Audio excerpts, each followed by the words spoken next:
Pithora, a small village nestled deep within the heartland. Lush green fields surrounded it, a stark contrast to the darkness that lingered at its edge. There, on a lonely hill, stood a solitary tree, ancient, gnarled, and shrouded in mystery. This was the cursed tree. The villagers spoke of the tree in hushed tones. Fear colored their words. Children were warned never to go near it. Their laughter died abruptly near the tree, replaced by an uneasy silence. The cursed tree cast a long shadow. Over Pithora it loomed, a silent, ominous presence. The tree stood as a testament to time. Its bark, a tapestry of wrinkles, spoke of countless seasons. Twisted branches like skeletal fingers reached out, clawing at the sky. The tree stood alone, a beacon of despair in the otherwise serene landscape. It was a silent sentinel, a grim reminder of the darkness that whispered within its heartwood. The cursed tree was an imposing sight. Its trunk, gnarled and thick, bore the scars of time. The bark was a canvas of mottled grey and black. Deep fissures ran through it like the wrinkles on an ancient face. The branches were gnarled and twisted. They reached out like the arms of a skeletal giant. The leaves, sparse and withered, hung limply from the branches.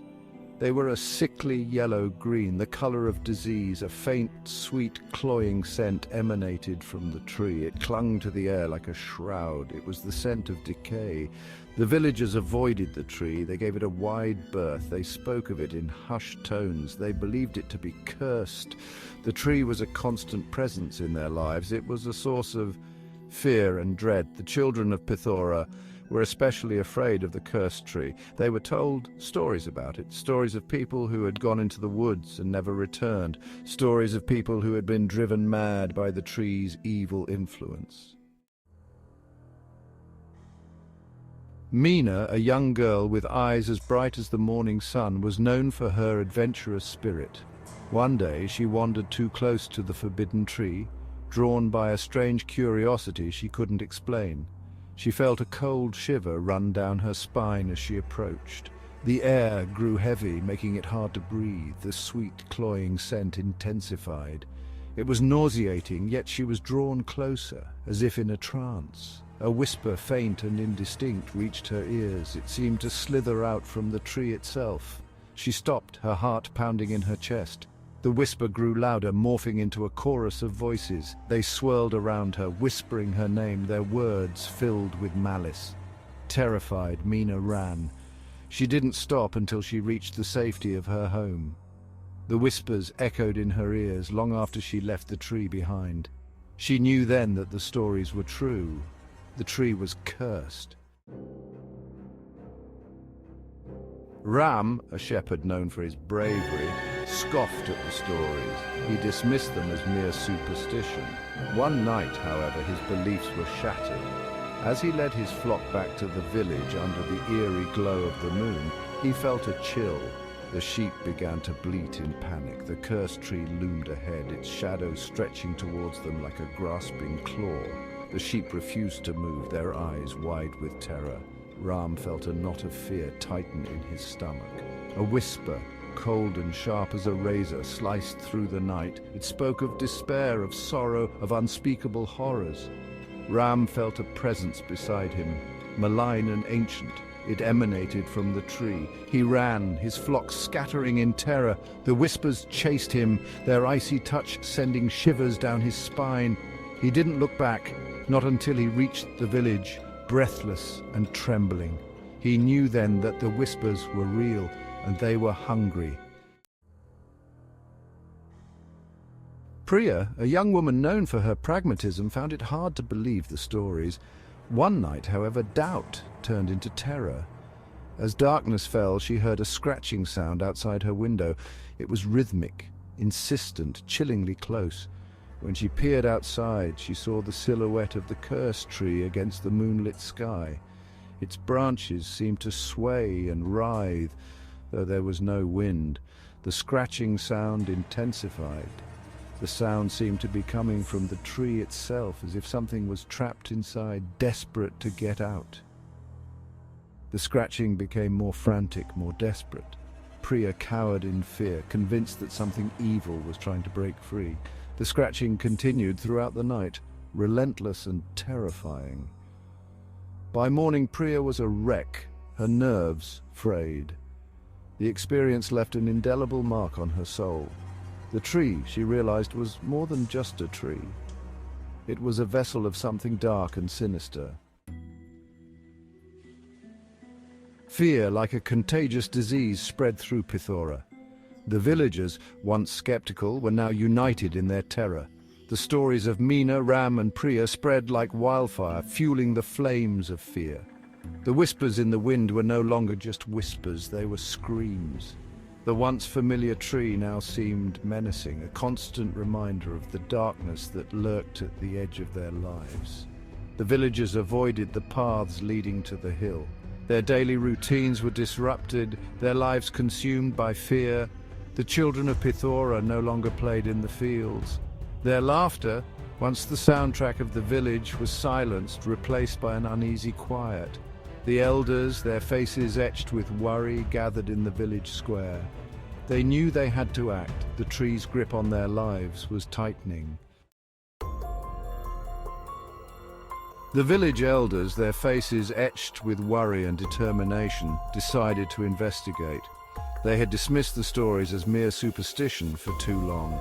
Now the fear was palpable, threatening to consume their community. They gathered around the ancient well, its water reflecting their anxieties.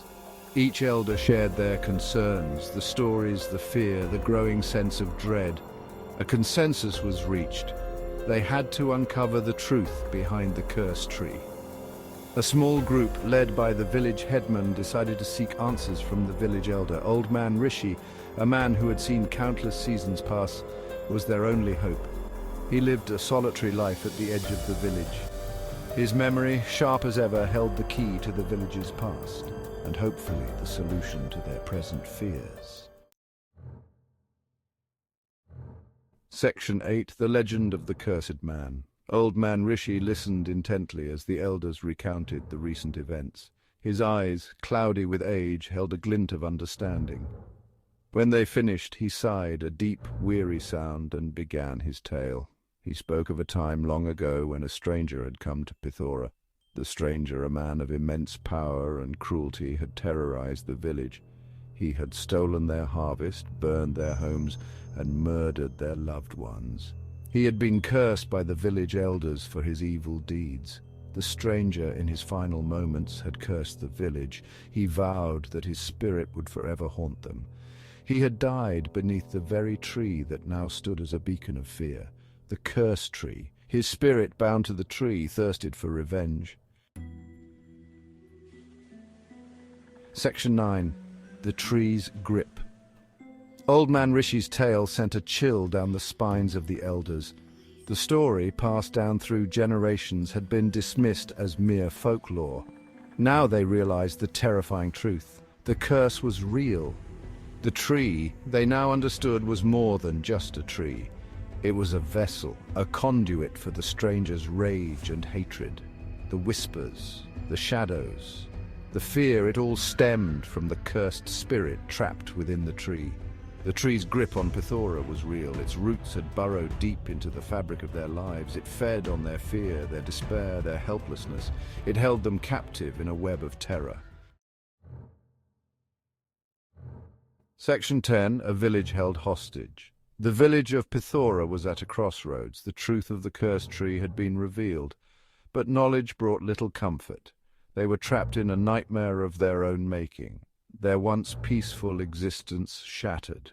The villagers, once full of life and laughter, were now shadows of their former selves. Their days were filled with fear, their nights haunted by nightmares. The curse had seeped into their lives, poisoning their spirits. The elders, burdened with the responsibility of their people, searched for a solution. But the curse was ancient, its power absolute. They were fighting a losing battle. The question was not if the curse would consume them, but when.